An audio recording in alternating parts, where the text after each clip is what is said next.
always thought shadows were just the absence of light, predictable and mundane. But the night my shadow moved on its own, it shattered my understanding and ignited a dread I couldn't shake. It began with a subtle twitch, a ripple across the floor that caught the corner of my eye. At first, I dismissed it as a trick of the dim barn lights, but then it stretched unnaturally, pointing towards the old willow tree that had stood sentinel by our family's farmhouse for generations. My pulse quickened as a chilling thought crept in. What if it was trying to show me something? Compelled by an inexplicable force, I followed my shadow's lead, each step heavy with trepidation. The air grew colder as I neared the tree, its gnarled branches clawing at the starlit sky. Beneath its roots, the earth seemed disturbed, a patch of soil darker than the rest.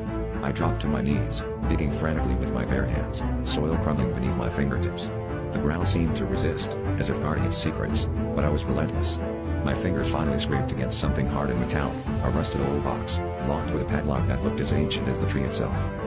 As I pried the box open, a wave of nausea washed over me. Inside lay a collection of photographs, yellowed with age, depicting faces I recognized from family albums, yet something was off.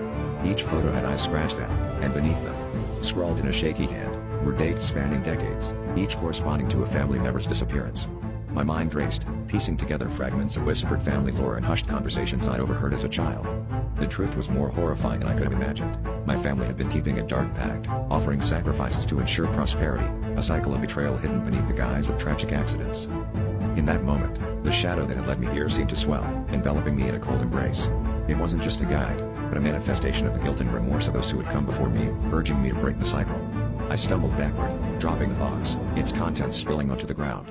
The weight of generations bore down on me, and I knew I had to make a choice, either bury the secret once more or bring it to light, consequences be damned. As the shadow receded, merging seamlessly with the night, I realized that some truths are better left unearthed, yet this one demanded justice.